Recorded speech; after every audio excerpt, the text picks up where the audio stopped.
Good morning, Facebook friends. Helen Arcantu here, CEO of the YWCA of Northern New Jersey. My pronouns are she, her, hers, and I am so happy to have some time with you on this Friday. YWTV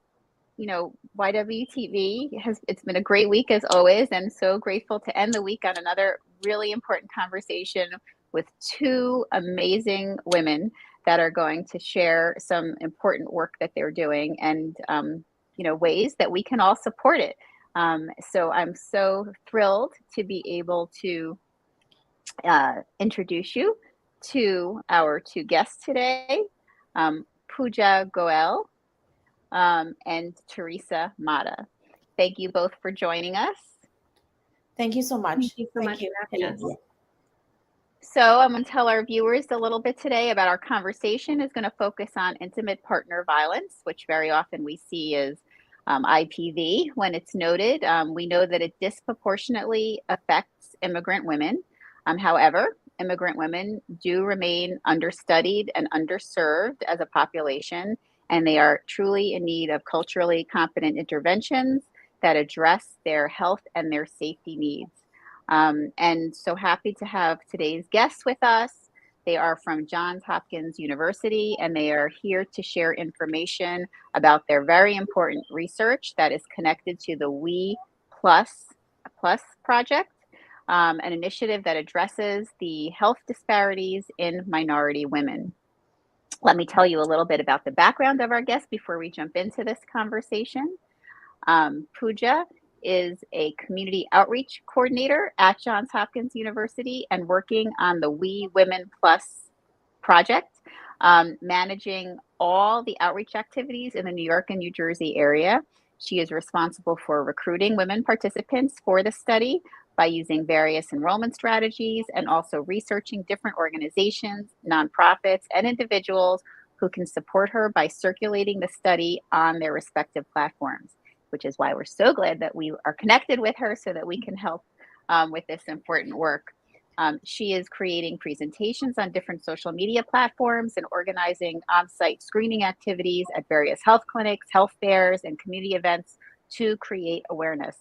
She is also a mentor for Girls on the Run program. I love Girls on the Run. They do such great, important work. And through that work, she coaches girls to develop self-confidence, a positive body image, and she is a domestic violence response team member of her town women's club and participates there. Also another really important, I would say, not the volunteer light, but the real volunteer important role that folks can get involved in their community. And Theresa is a research program coordinator at Johns Hopkins School of Nursing. She works under Dr. Bushra Sabri, who is part of the WeWomen Plus study. Previously, Theresa worked as a refugee health and resettlement professional in Ohio for 10 years. She graduated with an MPH, which is a Master's in Public Health, in Global Health from Case Western Reserve University. And again, so grateful that the two of you could make time to be here today and to talk about this important work that you're doing. It's such a great opportunity for us to learn about it, to learn about why it's important, to learn about why research is important, and to get the word out there so that we can get folks to get engaged with this important work you're doing. Mm-hmm. So with that, let's jump in. Let's talk about the WeWomen Plus study. Can you tell us, what it is all about? Sure. So it is a study looking at immigrant women's health and safety. Our lead on the study is Dr. Bushra Sabri, and we're sponsored by the National Institute of Health, specifically the Center for Minority Health and Health Disparities. But we're looking for women to participate in our study, all web-based. It can all be done online and remotely. It's aimed to be flexible so that women with any sort of schedule can participate. And the adaptation or the intervention that we're trying to implement has various surveys that women complete. And then based on their answers to those surveys, it provides them different health and safety resources, information, and support services tailored to their specific needs. It's been designed to be more culturally competent, more culturally appropriate for this population, as opposed to some other interventions or platforms that have been more, general US born focused. Well, that gives us a great overview. And obviously we, can tell from, how I introduced it and a little bit of what you said, what some of the goals and objectives of the study are. Are there any other that you'd like to share? Any details about it in terms of what your, end result is that you're trying to get to? Yeah, so ultimately we're looking to empower immigrant women with more information so that they can make their own better informed decisions for their well-being. The ultimate outcomes that we are looking for is, as I said, empowerment. And then along with that empowerment, we're hoping to see improvement in mental health and well-being. Those are the measures we would be looking for. So immigrant women, of course, they may not be as familiar with our system here, social support services, just how things work. Doesn't ever really work the same in any two countries, right? Yes. So having one resource that kind of collates all that information, puts it together, and also specifically tailors what information they provide to each individual woman's particular situation, needs, what she wants to accomplish. It's very participant driven, in that they state, what's important to them, what steps they'd like to take next, what is really the most important needs and services at that time. And then we try to deliver that to them. And I appreciate you sharing about some of the challenges, right, that immigrant women may have in terms of accessing services when they come to this country, because those of us who are born here, may not even realize that those barriers exist. Can you talk a little bit more about that specifically, and maybe more detail around those challenges, and also to help give those of us that are born here and maybe a little disconnected from it, just so to grow some empathy and some understanding, in terms of being able to be a supportive resource for women that are immigrants in our country.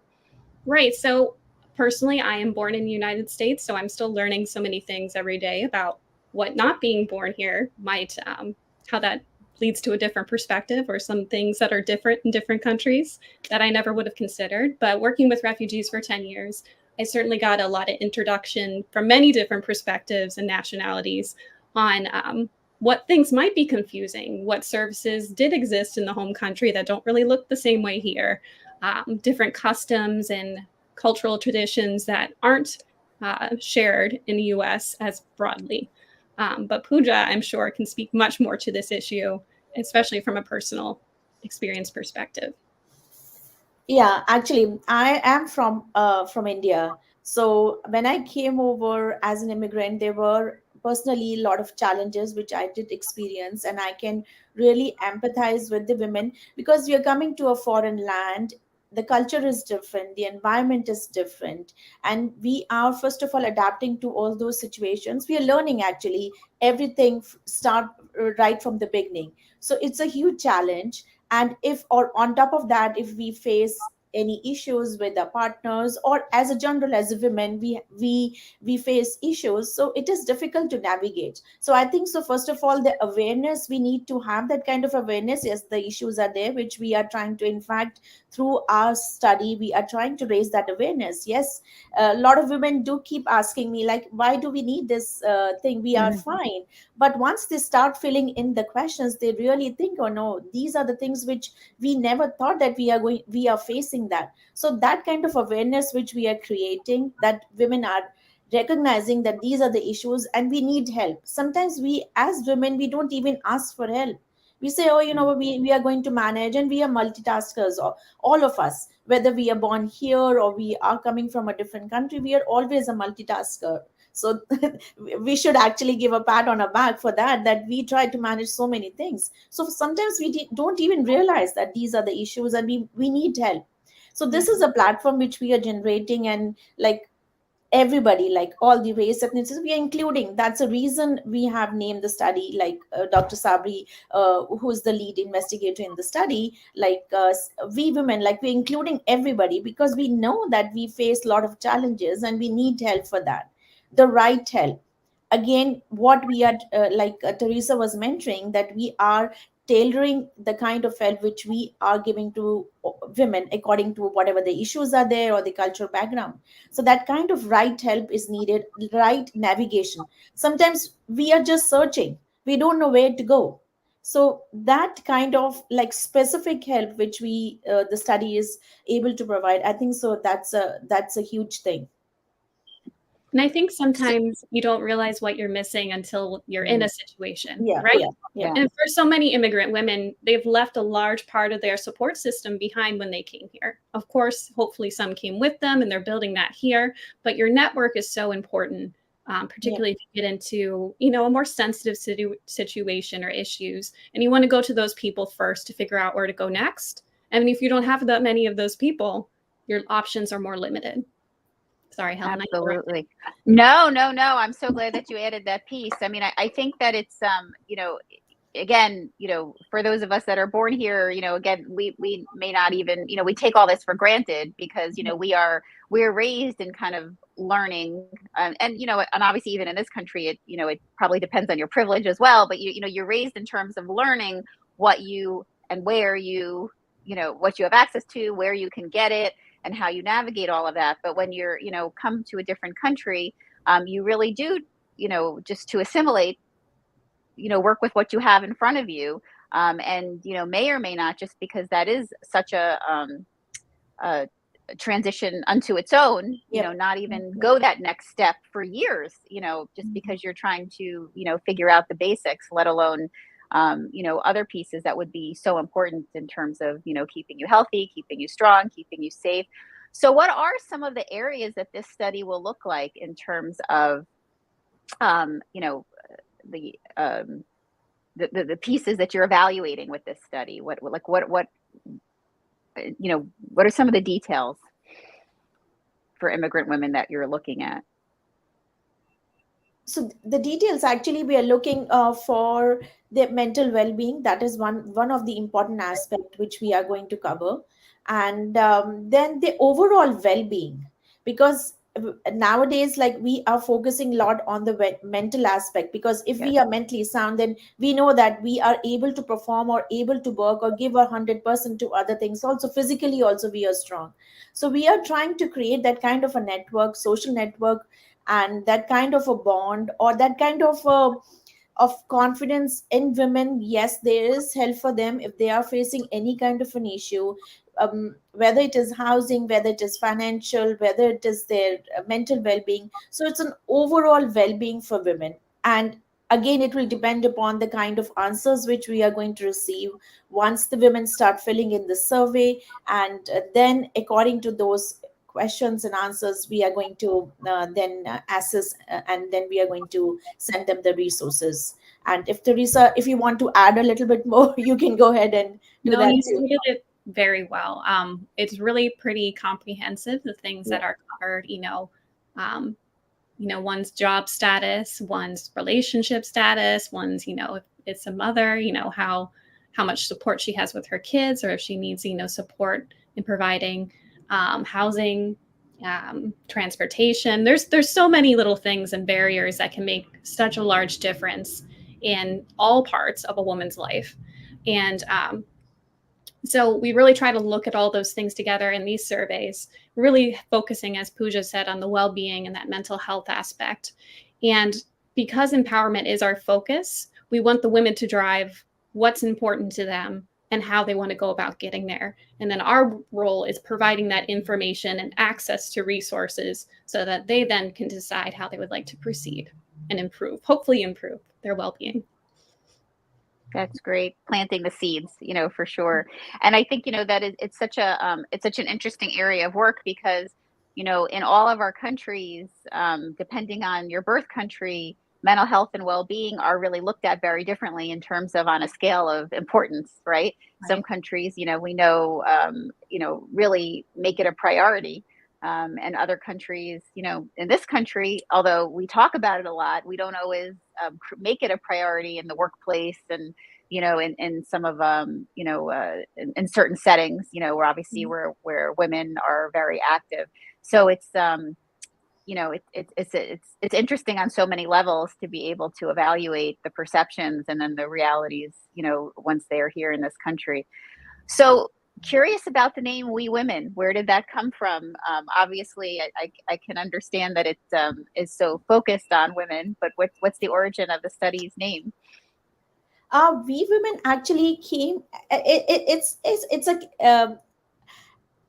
I believe Dr. Sabri, because I was talking to Dr. Sabri also about it, who's leading the research, and she said it's like it's a bond which we want to create among all the women, irrespective of Hmm. the religion, the ethnicity. There we are coming. We want to like keep everybody on the same platform. Yes, we acknowledge that there are issues, and we are going to take care of that. So women, all women, irrespective of their background, are same. So we are not discriminating. We are creating that kind of a togetherness, that kind of a bond. So I think so that was the reason with why the study was named as We Women, like we are together in this. And when we're pulling immigrant women as participants, that is such a broad expanse of women. Mm. So much diversity in there, not only by ethnicity or nationality, but there's different income Hmm. levels that our participants come from. There's different visa statuses. Some of our participants are undocumented, um, and we want to show that we're open into and invested in improving the well-being and bettering the experiences of immigrant women from all backgrounds and experiences. So how do we get women involved in the study? For those that are watching today, and just for those of you watching, obviously we have a website here. We have a link that you can connect with to learn more about the conversation. It's scrolling right past. It'll be in the comments for you. And part of the reason we, wanted to bring our guests on today is so that you can learn about the study and you can push it out in your circles to make sure that we have a really, healthy response to this important work. So tell us, how can we help? What can we do? So the first step, if you're interested in participating, is of course going to our website, which is here on the screen. It's wewomenplus.org. And there's going to be this red button that says see if you're eligible. And you can click that, and it takes you through a quick screener that will then, when you send it in, complete it, it tells you if you're eligible or not. If you are eligible, you'll be sent a link to your phone or email, which you provided in the screener, and it'll have information about your next steps. And then a research program coordinator, possibly me, will reach out to you and within 24 hours to take you on to the next steps of the study. And the study does continue on for a year. There's a survey that you would take initially if you are eligible and you do qualify, and you can get a gift card for completing that. And there's follow-up surveys at 3 months, 6 months, and 12 months. Each one of those, they have an opportunity for you to get a gift card as well. Sharing with your friends, if you participate in the study, you can get an incentive bonus. But of course, we want you to share with your friends if you are eligible, are interested in participating or not. We are looking to recruit quite a few women. We want to get experiences all across the board, and we're trying to make sure that we're spreading word about our study as widely as we can. Yeah, Pooja, do you have anything else to add? I'm sure you do. Yeah. So the study actually is right now in English and Spanish. So women can take the screening question in English and Spanish once they go to the website. So that option is going to come up. And so the next part is that the study has been translated into Arabic also. So that will be introduced soon on the website. So that is, I think, so one of the main things. So we are because then the Spanish community, the language thing was a huge thing, which we got the feedback. And so I believe Theresa has mentioned that so in a year we are going to send them 4 surveys, and every survey $40. So in a year we are giving them $160, which is in the form of Amazon gift card. And everything, as Theresa mentioned earlier, also it's all online, so we don't have a direct contact with them. So they can do the survey at their own like convenience. And the other part also is that normally it takes an hour to complete the survey, and if they don't have a stretch of 1 hour, they can leave the survey and then they can revisit again the point where they left. So it's not that they have to redo the entire thing. So that, I think so, that is the main thing, because sometimes we women, we don't have a 1 hour at a stretch to go for. Yes. So that is also one of the main advantage of the study. So it's very simple, easily accessible. The questions are also in a very common language, like no medical terminology or anything is being used in the questions. So it is pretty accessible. Like, and it's like, it's I go for in-person screening also, and I didn't hear anything like any kind of a block which I feel that women feel once they enter into the whether they do it on their phone or on the computer or whatever is convenient to them. So it is easily accessible. And so I think so, that's what and they can go to the website and they can Yeah. start taking the screening questions. And it's pretty easy to get, and I hope so, seems pretty easy to get in touch with our study staff. We do a Yes. lot of very direct communication. We'll work very flexible hours because we understand a lot of, women that we're working with have busy schedules. Mm-hmm. Like Pooja said, you might not have a full hour to do a study. If you're a mom, you probably get interrupted at least 20 times in that hour. Yes. So we try to consider these things when we are making these requests to the women. And we appreciate so much the information they provide us, because it really helps us be able to design this tool better and hopefully learn more to do better in the future. I did want to touch on real quick confidentiality, because of course, Yes.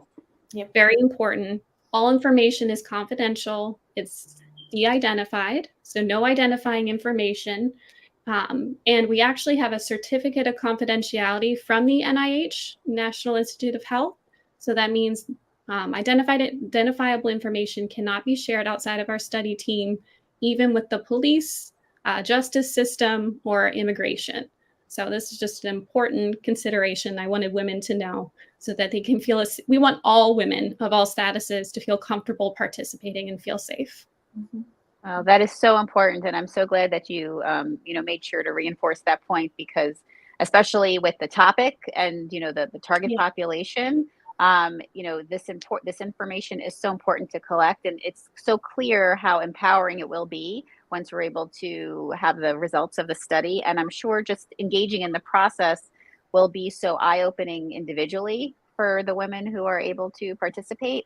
But having that peace of mind and knowing that, despite your status, that you can, um, engage, give your answers, be part of, making probably some, crucial change Yes. over time with the outcome of the survey and the study, that it will be at no risk to yourself, and if anything, it will be helping others, from your community as they, come and get settled here in this country as well.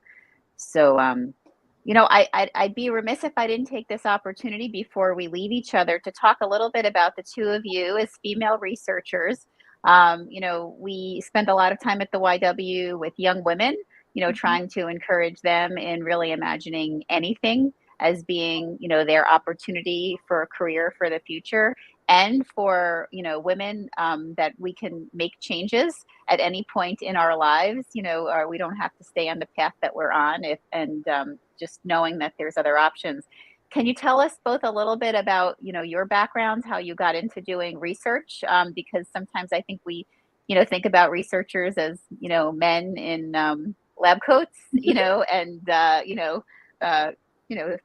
thick glasses, and, but that the two of you, may not be who, many people envision when they think of researchers. But I appreciate and really respect that, you're really, so, uh, entrenched in this space, and not only doing such important work, but making headway for other women to come into this space as well. For me, actually, this was an opportunity to give back to the community, because I know personally it is very close to my heart. I There were a lot of challenges which I faced, and I think so at that moment, if I would have access, I would have known that there is resources there is help. I would have definitely it would have been an easier thing for me to like get adjusted much better here in US. So and it has been awesome. Actually, I have it gave me a platform to interact with so many women with different backgrounds and with different like challenges. So it's as you mentioned, Helen, it's a different kind of a research. It's not that we are not in the lab and we are not researching or we are not dealing with chemicals or anything, but it's a human touch. Like, it's human to human, and it is fascinating, is an empowering. As women also, I'm learning a lot too. So so it has been a learning curve, and it has made me a better person myself. And I'm acknowledging, and I'm being grateful, like, you know what, I have so many things which other people don't have. So it has changed my life, truly, this research. And Teresa, it's all yours now. Oh, well, I did just want to point out our team's all women, right, Pooja? Yeah. I mean, we do Yes, have yes, one yes. IT fella, but all women involved in the study's work. Yep. Um, I worked in refugee resettlement for a long time, which is definitely not research, but you learn a lot. And I repeatedly, every day, multiple times a day, would run into all kinds of uh, cultural misunderstandings or access issues on levels that I couldn't even imagine. There's so many things that are different when you grew up in one country and you know that system so well. Maybe even you were a high powered professional, successful there. You Mm-hmm. can feel so disempowered, and in the sudden transition to a whole new culture. Um, and it was humbling to see what people could accomplish even in their just first few years in the United States. It's such a journey. The first 6 months, I always kind of joke, can be kind of a train wreck. Mm-hmm. But it's, I look at people that I resettled back in, say 2013, and they're, completed graduate school, doing all these incredible things when they came from somewhere where they had little to no education, no access to healthcare, escaped conflict. So I just believe, in the incredible resilience of all women. And I want to help immigrant women be able to do as much with what they wish to accomplish, which I know often brings up and brings along their children, their families, their Mm-hmm. communities as well. Um, I ended up in research because I decided to get my master's in public health after seeing how many access issues there are for people who don't speak English as a first language, or for people who are from another country in accessing healthcare in our country. I mean, it's a little difficult for me as a native-born person sometimes, but it's just compounded when you have those factors as well. And so I specified in global health, and I've done some research in improving access to healthcare for these populations. And I ended up seeing this study and job posting for this study. And I was like, oh my gosh, this is the most perfect thing I could ever imagine. Because this is the issue that this study centers around has just been so central to my professional career, and something that I'm just personally very passionate about. And I'm newer to the team, but I'm really happy to be a part of it. And I'm just very impressed by the intelligence and hardworking women that I have on this team to inspire and support me as we women build each other up, right? Yes, I love that. I love that. And I'm so grateful for the two of you sharing a little bit about your own personal journeys. And it just really reinforces something that we say often at the YW, that, despite, your lived experience, it's important for those of us that look like me and look like you, Theresa, to think outside of our life and lived experience, and, look at others and kind of, put our hand out and, help create that equity and access, for all. And also so grateful to, individuals like yourself, Pooja, who, share your experience and help integrate it into such an important effort like this. I'm really so grateful that you came and shared this with all of us. I mean, this is really important work. And for those of you out there in the community, if you have access to women who would be appropriate to be part of this study, please share this broadcast with them so that they can learn about the study, hopefully feel comfortable in participating. If they have any specific questions, you can reach out directly to Pooja or Theresa. through the links that we have provided for you here today through the website.